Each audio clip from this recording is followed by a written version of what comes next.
Hey, this is Eddie G's Music World. It has been since August or so of 2024 since I did any kind of show. So I figured it's about time. It's January 7th, 2025. And today it's going to be things that bug me, mostly in the music world, that really get me annoyed.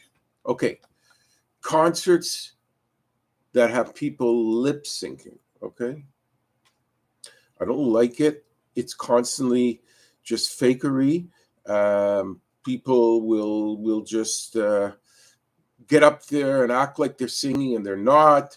There's backing tracks for stuff like guitars. Sometimes they can't bring an extra guitarist or a keyboardist on, so they press a button on a computer and they play the music that they're supposed to be doing live. So I'm not happy with that. I see it constantly. There's rumors constantly going on that many artists are doing this. Uh, Taylor Swift even has gotten caught, and Katy Perry, and all these people. So just do it live, and if you can't come up with the proper sound, just don't go on tour or figure out another. Don't start faking it. I'm not impressed with that. Okay, bands. Let's see. I don't know if there's anybody out there who wants to chat. They can. Bands that release all the singles or artists, like a rap artist, Drake or Taylor Swift or any of these big time rappers, Kendrick Lamar, the people that just they released all the songs and they all go flying up the charts to the top 10, 20, 30. But the thing is, in the past, the system was you release a song, you see how it does, you base it on the success, then you wait till it starts to become a little bit less popular, and then it falls down the charts. So now it's just a big explosion of music in one time, and you have six of the top 20 by one artist, which is not the way it's used to be and not the way it should be.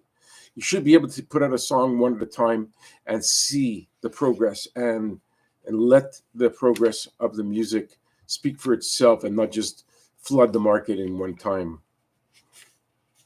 Okay, this is also very sad. Cameo is a service where you pay money, and to sometimes it's musicians that are washed up or just kind of need money, or maybe they don't go on tour, so they have to pick up a few $100 a week doing that.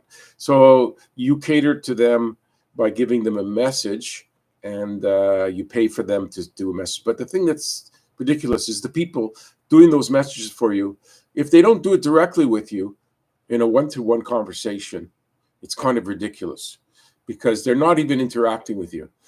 Let's say D. Snyder, you give him $280 to wish you a happy birthday, but he doesn't actually interact with you. He gets a little text, he gets the money. I'm not saying it's D. Snyder doing this, but I'm just giving an example. And then he does, "Oh, happy birthday to you, Eddie G. I mean, I hear that you love music and you're gonna eat some cake today. Congratulations!" But they don't talk to you, so you lose the connection. This really is a big problem for me. I'm going to see a concert in May 5th. It's BTO, April Wine, and the Headpins. Now, I'm going because because Randy Bachman is there. Because the band itself, BTO, has rare appearances by one of the singers, Fred Turner. Randy will be there, but he's 80 years old. His son will be there. So that's one band, one guy that was there from the time of when they were popular. And maybe if you're lucky, a second guy, but they say, I looked into it, he shows up here and there. So that's going to be a bit of a weird show. April Wine has a guy that showed up in 1977, Brian Greenway, as the closest that they have to an original member of April Wine.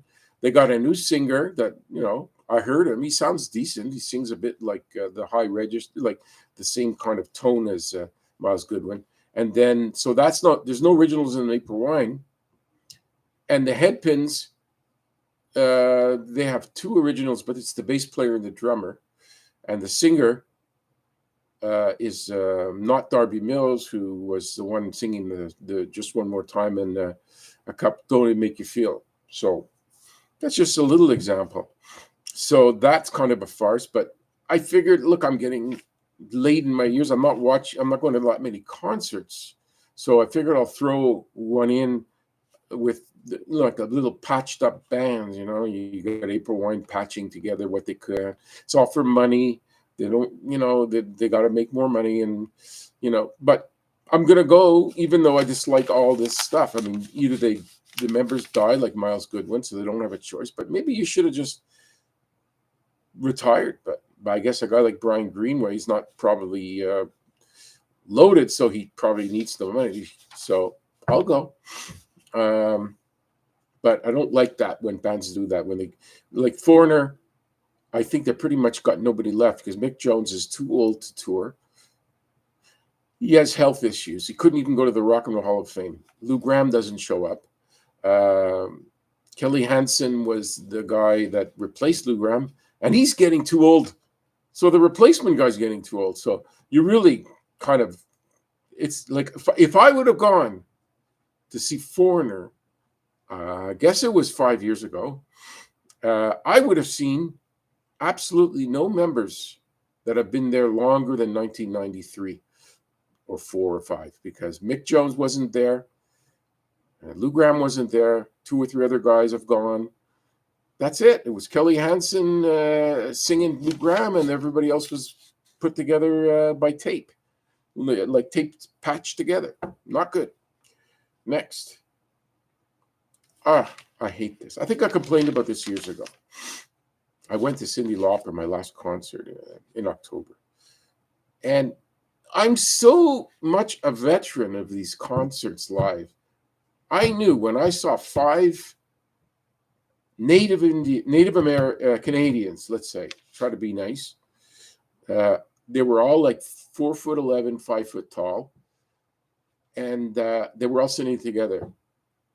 And I said, I am going to really get pissed at these fucking people. And the show didn't even start yet. So the show starts.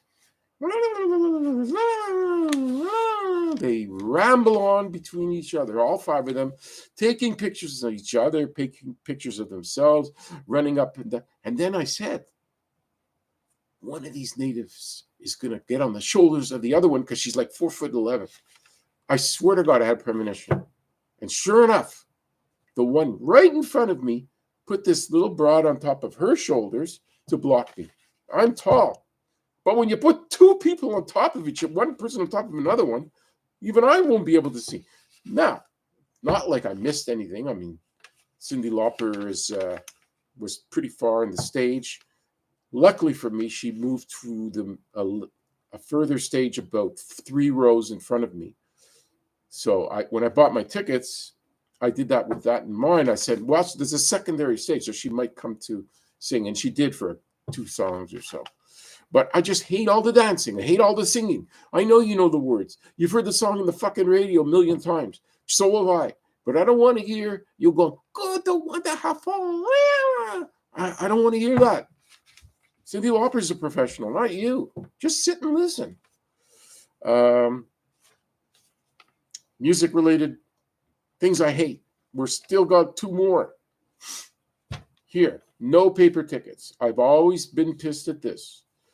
By the early 2000s, it became a printout of a ticket. So I wasn't crazy about the idea, but I did print them out.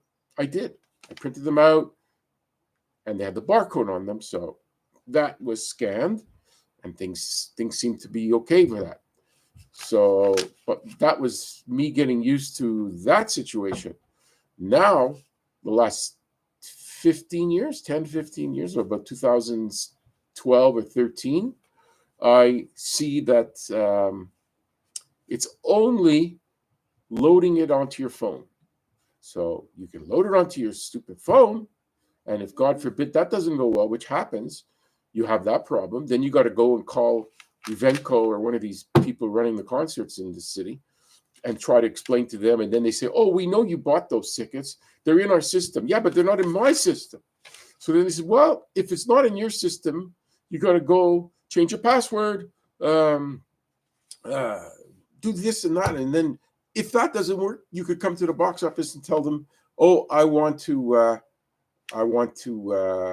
claim my tickets, get some proof that I bought the seat so I can get in, which almost happened because when I saw Lionel Richie about a year and a half ago, I pressed the button on my phone, the tickets on my phone. I was searching for them, and guess what? Click, click, clack. You can't get the tickets up. So the woman who takes the scan was right beside me, and she was like patient, but I was losing it because I spent close to $700 for 2 tickets, and I'm waiting for some stupid technology to work. So when I press on a link or a button, I get those tickets, and then they scan me in. But no, I had to wait about 3-4 minutes of pressure with my show on the line that these people would toss me out or send me back to the office to get proof that I bought the tickets. So, this is like a pet peeve of mine. Bring back paper tickets. Enough of this scanning. I'm sick of it. Last, music is music. I've been mad about this for years. You go to Billboard charts like 1985, 1980, and 1970, 1960, whatever it was. And you have stuff. All the music is split into different charts. So they used to call it black music, or I forget what the hell they called soul back then. And now everything is international charts, dance charts, country charts, classical music charts, international music charts, whatever it is. It's split up into so many different categories. It's not representative of the overall popularity of the song. So if a song sells a little bit in the classical music or country or rap, it might not be the same on the Hot 100 or the Billboard Top 200. Just take the whole system of figuring out what's what, make a chart, one chart for all music, and this song is more popular than that song. Don't paste it onto 10 different charts and try to get people to redeem and place importance on the Hot 100 so you can say, well, the pop charts, what the hell is pop? Pop is something you drink. Pop, soda pop. Because pop doesn't mean anything. Popular. Okay, it's popular. So where do you extract the information from all different categories to create a popular chart? It's just silliness to only go to top 40 radio, which is dying a miserable, sick death since radio is like on its way into the graveyard. And, whatever used to be radio. DJs are like spitting out multi-format radio comments, and they kind of spool it out and patch it together. So a guy can work for 8 different radio stations, sitting there all day going, oh, that was Aerosmith, Dream On, in North Carolina, blah, blah, blah, blah.